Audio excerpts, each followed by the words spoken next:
Hello guys, मी गुलशन आपल्या सर्वांचं पुन्हा एकदा आपल्या इग्नाइट बँकिंग मध्ये स्वागत करतो. मित्रांनो, 15 ऑगस्ट आहे, ठीक आहे ना. येत्या काही दिवसांमध्ये 15 ऑगस्ट आहे. भारतासाठी अतिशय महत्वाचा असा दिवस आहे तो. तर या महत्वाच्या दिवशी इग्नाइटच्या सर्व जितक्याही आपल्या कोर्सेस असतील इग्नाइटच्या ऍपच्या अंतर्गत त्या सर्वांवरती मित्रांनो आतापर्यंतची सर्वात मोठी ऑफर आहे. आणि ऑफर आहे मित्रांनो 30%ची. 30% ऑफ आहे सर्वच्या सर्व बॅचेस वरती. मित्रांनो लक्षात, तुम्हाला फक्त एक काम करायचं आहे, एक ऍप मध्ये कोड टाकायचा इंडिया नावाचा. तुम्ही इंडिया कोड टाका आणि तुम्हाला सर्व बॅचेस वरती 30% ऑफ हा आपोआप मिळून जाईल. सो तुम्ही थंबनेल पाहिलं असणार आहे. सो त्या थंबनेल नुसार आज आपण पाहणार आहेत की एसबीआयचा जो फॉर्म आहे तर ती भरण्याची प्रोसेस काय, कोणत्या कोणत्या महत्वाच्या गोष्टी आहेत आज आपण ते पाहणार आहोत. सो ते पाहण्याच्या आधी सगळ्यात महत्वाचं नेहमीप्रमाणे आपली बॅच मित्रांनो उडान 2.0. सो आतापर्यंत जर तुम्ही कधी घेतली नसणार आहे किंवा एनरोलमेंट केलं नसेल तर पटकन त्या बॅच मध्ये एनरोलमेंट करा. ही बॅच आतापर्यंत जेवढ्याही बँकिंगच्या एक्झाम्स होत आहेत किंवा होतील भविष्यात त्या सर्वांसाठी युनिक बॅच आहे. या बॅचेसच्या माध्यमातून तुम्ही आयबीपीएसच्या अंतर्गत येणाऱ्या सर्व बँकिंगच्या एसबीआय, आरबीआय कोणती एक्झाम तुम्ही ह्याच्यातून क्रॅक करू शकतात. मित्रांनो या ठिकाणी तुम्हाला सर्वचे सर्व फीचर्स तुम्ही पाहू शकत असाल. बॅच जी आहे तर ती लाईव्ह प्लस रेकॉर्डेड आहे. ओके, जे लाईव्ह लेक्चर्स तुम्ही पाहणार आहेत तर तेच लेक्चर तुम्हाला रेकॉर्डेड फॉर्मॅटमध्ये सुद्धा पाहता येणार आहे. जरी तुम्हाला काही डाऊट्स वगैरे असला तरी तुम्ही ह्या नंबरवरती कॉन्टॅक्ट करून अजून जास्त माहिती घेऊ शकतात. चला तर मग आपण आपल्या या इग्नाइट बँकिंगला जर तुम्ही अजून सबस्क्राईब केलं नसेल तर पटकन सबस्क्राईब करा, कारण आपल्या या बँकिंग चॅनलवरती डेली बेसिसवरती आपण फ्री लेक्चर्स कंडक्ट करतो. मित्रांनो ओके, महाराष्ट्रातील त्या तमाम विद्यार्थ्यांसाठी की जे स्पेशली बँकिंगची प्रिपरेशन करतात. डेली 4 लेक्चर चालतात. सकाळी 9 वाजता नरेंद्र सरांचं लेक्चर आहे, 10 वाजता जे आहे तर ते अमोल गाडेकर सरांचं लेक्चर आहे करंट अफेअरचं, 4 वाजता माझं लेक्चर असतं रिझनिंगचं आणि 9 वाजता लेक्चर असतं मकरंद सरांचं क्वांटचं. मित्रांनो सो तो याचा फायदा घ्यायला विसरू नका आणि आपल्या मित्रांनाही शेअर करा. सबस्क्राईब केलं नसेल तर सबस्क्राईब करून ठेवा. आता सगळ्यात महत्वाचं एसबीआयची आढळली मित्रांनो, आणि तुम्हाला माहिती आहे तर एसबीआयच्या ज्या आहेत एसबीआयच्या 5180 प्लस व्हॅकन्सीज आहेत. का? कारण या 5180 प्लस व्हॅकन्सीज मध्ये भरपूर साऱ्या ज्या व्हॅकन्सी आहेत तर त्या बॅकलॉगच्या आहेत. मग जर याच्यामध्ये बॅकलॉगच्या व्हॅकन्सी जर आपण कधी जोडल्यात तर ह्या व्हॅकन्सी जवळपास 6000च्या पुढे निघून जातात. सो त्याच्यामुळे सगळ्यात मोठी ऍड आहे, तुम्हाला खूप सारा फायदा आहे, लक्षात ठेवा. ओके, सो ज्यांनी फॉर्म भरले नसतील, ओके ज्यांनी भरले असतील त्यांच्यासाठी खूप चांगली गोष्ट. तुम्हाला माहिती आहे 6 ऑगस्ट पासून जे आहे याचं फॉर्म फिलिंग जे आहे तर ते सुरू आहे मित्रांनो. आणि हे कुठपर्यंत चालणार आहे तर हे चालणार आहे 21 तारखेपर्यंत चालणार आहे. सो या ठिकाणी तुम्हाला सगळ्यात महत्वाच्या गोष्टी मी सांगतोय. ऍप्लिकेशन फॉर्म भरायचा कसा आहे. ऍप्लिकेशन फॉर्म भरणं एकदम सोपं आहे. सगळ्यात आधी तुम्हाला त्यासाठी एक गोष्ट समजून घेणं गरजेचं आहे, तर ती गोष्ट अशी की तुम्ही इथून जाणार डायरेक्ट ऍप्लिकेशन फॉर्म साठी तुम्हाला आधी जावं लागणार आहे वेबसाईटला. वेबसाईट आहे www.sbi.co.in करिअर वरती. तुम्ही या वेबसाईटला गेल्यानंतर जे पेज ओपन होईल त्या पेजच्या समोर जर तुम्ही असाल तर 2 साइड होतील. एक लेफ्ट साइड आहे मित्रांनो आणि एक आहे राईट साइड. लेफ्ट साइडला हे लिहिलेलं असतं दरवेळेला की जी करंट ऍड आलेली असते त्याचं नाव आहे recruitment for the JA junior associate, याचा अर्थ क्लर्क. आणि राईट साइडला आहे क्लिक करावं लागणार आहे तुम्हाला त्याच्यावरती. कशासाठी? न्यू रजिस्ट्रेशनसाठी, ज्यावेळेला तुम्ही लोक फॉर्म भरणार त्यावेळेला. एकदा तुम्ही याच्यावरती क्लिक केलात का तुम्ही नेक्स्ट पेजवर जाणार आणि त्यावेळेला तुमच्या समोर या ठिकाणी 6 पायऱ्या ओपन होणार. म्हणजे एकूण टोटल किती पायऱ्या आहेत तर 6 पायऱ्यांमधून तुम्हाला जावं लागणार. पहिली पायरी कोणती आहे तर सगळ्यात महत्वाचं तुम्हाला फिल करावं लागणार बेसिक इन्फॉर्मेशन. ज्या वेळेला तुम्ही संपूर्ण बेसिक इन्फॉर्मेशन फिल केली त्यावेळेला तुम्ही एंटर करणार फोटो आणि सिग्नेचरच्या बॉक्समध्ये. ते संपूर्ण प्रोसेस क्लिअर झाली, तुम्ही सबमिट केलं, त्याच्यानंतर डिटेल्स मध्ये तुम्ही जाणार, त्याच्यानंतर तुम्ही जाणार प्रिव्ह्यू मध्ये, त्याच्यानंतर आहे अपलोड आणि लास्ट मध्ये आहे मित्रांनो तुम्ही डायरेक्ट एंट्री करणार पेमेंट मध्ये. लक्षात, डायरेक्ट कशामध्ये एंट्री करणार आहे? पेमेंट मध्ये तुमची एंट्री होणार. क्लिअर?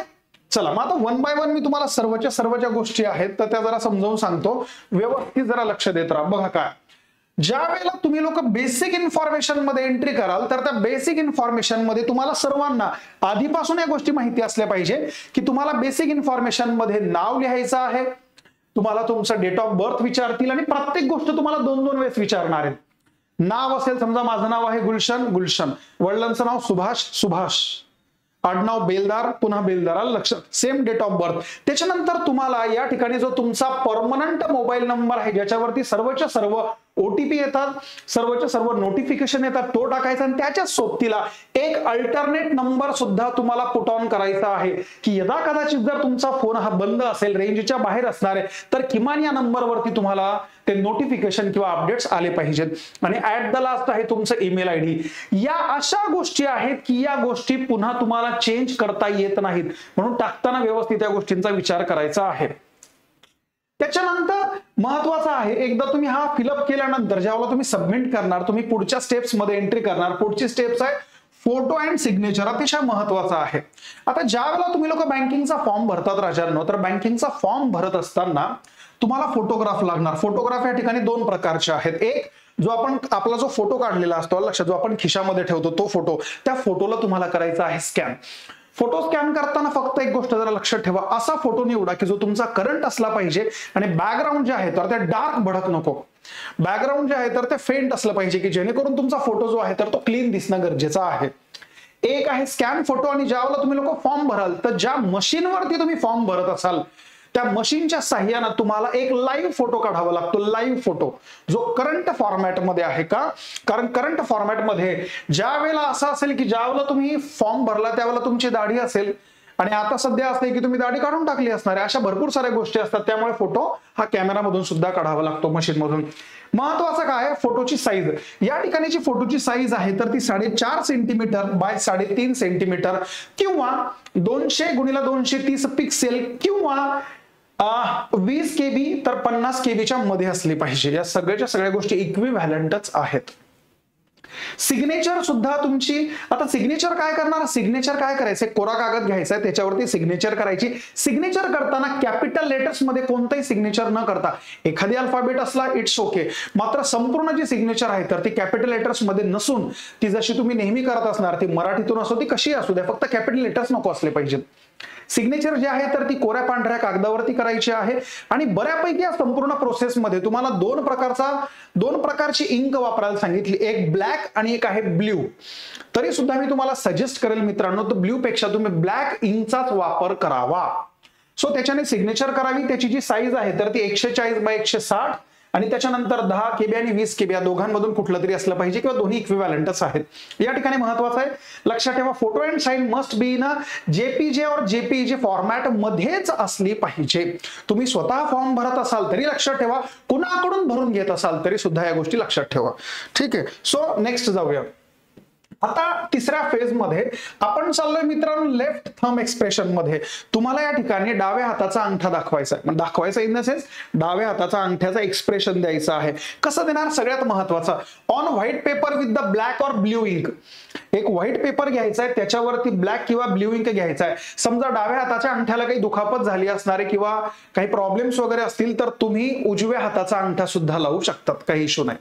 ठीक आहे ना. जर दोन्ही हातांना दुखापत झाली असणार आहे तर डाव्या हाताकडून करंगळी, लक्षात, करंगळीकडून जे बोट असणार आहे तर ते लावलं तरी हरकत नाही. सो साईज पाहूया. जो लेफ्ट थंब आहे तर त्याची साईज आहे 3 सेंटीमीटर बाय 3 सेंटीमीटर असला पाहिजे किंवा 240 बाय 240 पिक्सेल असणं गरजेचं आहे. हा सगळ्यात महत्वाचं आहे. पुन्हा कशामध्ये असलं पाहिजे, JPEG फॉर्मॅट मध्ये असलं पाहिजे. हे झाल्याच्या नंतर आपल्याकडे कंपल्सरी कोऱ्या कागदावरती हँड रिटन डिक्लेरेशन आपल्याला लागतं. मी सांगेल नंतर काय आहे हँड रिटन डिक्लेरेशन काय आहे. हे जे हँड रिटन डिक्लेरेशन आहे हे तुम्हाला कंपल्सरी ब्लॅक इंकने पाहिजे, ब्ल्यू इंक चालणार नाही. बिकॉज ज्यावेळेला तुम्ही स्कॅन करणार तर ब्ल्यू पेक्षा ब्लॅक इंकचं स्कॅनिंग आहे तर ते परफेक्शन मध्ये दिसतं, म्हणून ब्ल्यू चालणार नाही, ब्लॅकच चालणार. आणि हे कोऱ्या कागदावरती हाताने लिहून स्कॅन करून पाठवायचं असतं, अपलोड करावं लागतं. याची साईज सुद्धा आहे 800 बाय 400 पिक्सेल घ्या किंवा 10 सेंटीमीटर बाय 5 सेंटीमीटर किंवा 50 KB बाय 100 KB. हे संपूर्ण झाल्याच्या नंतर आता डॉक्युमेंटची शेवटची गोष्ट आहे, इट्स अ लास्ट स्टेप. नंतर काय आहे, नंतर आहे डॉक्युमेंट्स. मग डॉक्युमेंट्स मध्ये तुमच्याकडे काय काय असणं गरजेचं आहे पुन्हा एकदा आहे का, तुमच्याकडे फोटो आला आता तुमचा, त्याच्यानंतर सिग्नेचर आली, लक्षात, लेफ्ट थंब एक्सप्रेशन आला, हँड रिटर्नचं डिक्लेरेशन आलं, त्याच्यानंतर फॉर्म भरताना 10वी 12वी मार्कशीट तुमच्याकडे असलं पाहिजे, त्याच्यावरच्या गोष्टी तुम्हाला लागतील. आणि लास्ट मध्ये ग्रॅज्युएशन कुठून झालं आहे लक्षात, फायनल वर्षाचे पर्सेंटेज लागतात आणि सगळ्यात महत्वाचं डेट ऑफ तुम्हाला पासिंग टाकावी लागणार. एवढ्या गोष्टी तुम्हाला पाहिजेत बँकेचा फॉर्म भरताना. बऱ्यापैकी कोणत्याही बँकेचा फॉर्म भरताना एवढ्या गोष्टी पाहिजे, ती IBPS असो का ती SBI असो. जरी लेक्चर तुमचं मी हे SBI बद्दल बोलत असलो, मात्र ही गोष्ट 98% सगळ्यांना काय आहे, कॉमन आहे. आता सगळ्यात महत्वाचा एक मुद्दा मी तुम्हाला सांगितलं होतं बघा, तर एवढ्या ज्या आहेत एवढ्या प्रोसेस आहेत. मग तुम्ही काय करणार, तुम्हाला बेसिक इन्फॉर्मेशन सांगितली, फोटो आणि सिग्नेचर स्कॅन केलं, त्याच्यानंतर येतं बघा तुम्हाला डिटेल्स पुट करायचे. मग डिटेल्स म्हणजे सगळ्याच गोष्टी आल्यात, आधार कार्ड आलं, हे आलं, ते आलं, LLPT तुम्हाला माहिती की रिजनल लँग्वेज टेस्ट सुद्धा असते, मेल आहात फिमेल आहात, अशा भरपूर साऱ्या ज्या गोष्टी आहेत तर त्या व्यवस्थितरित्या त्या ठिकाणी पुट ऑन करायच्या. प्रत्येक गोष्ट तुम्हाला 2-2 वेळेस लिहावी लागते, कारण ते व्हेरीफाय करतात म्हणून. एकदा संपूर्ण तुम्ही डिटेल पर्यंत लिहिली का तो फॉर्म तुम्हाला ते प्रिव्ह्यू करायला लावतात की पुन्हा एकदा तो सबमिट करायच्या आधी चेक कर. एकदा तुम्ही प्रिव्ह्यू कधी केलं त्यांना कळालं की ओके आहे, त्याच्यानंतर फायनल गोष्ट आहे डॉक्युमेंट्स जे आहेत ते अपलोड करणं. संपूर्ण डॉक्युमेंट्स काय करायचे, त्याच्या साईज मध्ये, पिक्सेल मध्ये, JPG फॉर्मॅट मध्ये अपलोड करणं. आणि फायनली काय करणं, पेमेंट करणं. पेमेंट कशाच्या साह्यानं, एक तर सगळ्यात महत्वाची एक चांगली गोष्ट आहे क्रेडिट कार्डच्या साह्यानं पेमेंट करणं. तुमचं नसेल तर कोणाचंही क्रेडिट कार्ड चालतं, त्याच्यावरची डिटेल्स टाकायची. जर नसेल तर या गोष्टी कोणाकडून तरी गोळा करून ठेवा पटकन, आणि त्या साह्यानं जे आहे तर तुम्ही डिटेल्स भरू शकतात. डेबिट कार्ड सुद्धा चालतं, डाऊट्स अजिबात नाही. फक्त जो नंबर आहे तुमचा तो नंबर काय असला पाहिजे, चालू असला पाहिजे. आता लास्ट मुद्दा की सर ते जे आहे डिक्लेरेशन, तर डिक्लेरेशन काय आहे तुम्ही पाहू शकता. डिक्लेरेशन मध्ये तुम्हाला काय हवं आहे मी जरा समजावून सांगतो. या ठिकाणी बघा, या ठिकाणी लिहिलेलं आहे नोटिफिकेशन मध्ये पेज नंबर 9 वरती लिहिलेलं आहे डिक्लेरेशन काय आहे. Guideline for the scanning and upload the photograph signature left hand thumb expression आणि नंतर आहे हँड रिटन डिक्लेरेशन. हे जरा लक्षात ठेवा कसं आहे, या बॉक्स मध्ये हे सर्वच्या सर्व रिटर्न आहे. काय आहे, the text for the handwritten declaration as follow. हेच लिहायचं आहे, वेगळं काहीच लिहायचं नाही. कोरा कागद घ्यायचा, चांगला हस्ताक्षर काढायचं, त्याच्यावरती लिहायचं I- तुमचं नाव, name of the candidate, date of birth जी असेल, hereby declare that all the information submitted by me in the application form is the correct, true and valid. I will present the supporting documents as and when required. आता तर करतोय, पुढे पण देईल तुम्हाला. The signature photograph and the left thumb expression is of mine. माझा स्वतःचा आहे. जर याच्यामध्ये कुठे गफलत झाली तर तुम्ही गेलात, लक्षात ठेवा. असं याचा एकदम शुअर अर्थ होतो. सो बऱ्याचशा गोष्टी आहेत. तुम्ही जर कधी या व्हिडिओच्या डिस्क्रिप्शन मध्ये नोटिफिकेशनची लिंक सुद्धा टाकलेली आहे, तुम्ही गुगलवरतून पाहू सुद्धा शकता. पेज नंबर 9 लक्षात ठेवा, याच्यावरती प्रत्येक गोष्ट डिटेलमध्ये लिहिलेली आहे, तुम्ही स्वतः वाचू सुद्धा शकता. सो अशा पद्धतीनं आजच्या या व्हिडिओमध्ये मी तुम्हाला SBIचा फॉर्म कसा भरावा, किंबहुना बरेच फॉर्म सेमच राहतात, कसा भरावा हे सर्वच्या सर्व डिटेल सांगितलं. तरी सुद्धा जर तुम्हाला काही डाऊट्स असेल, डिफिकल्टी असणार, एखादी गोष्ट समजली नसेल तर पटकन काय करायचं आहे, कमेंट बॉक्समध्ये जाऊन त्या गोष्टी पटकन लिहायच्या की जेणेकरून फॉर्म भरायच्या आधीच तुम्हाला मी कॉन्टॅक्ट करू शकतो मित्रांनो. ठीक आहे, चला तर मग जर तुम्ही सबस्क्राईब केलं नसेल तर सबस्क्राईब करा, आणि व्हिडिओ आवडला असेल तर लाईक करा, शेअर करा आपल्या सर्वच्या सर्व मित्रांना, आणि बॅच जरूर तुम्ही बॅच मध्ये एनरोलमेंट करा मित्रांनो. ठीक आहे, चलो, थँक्यू.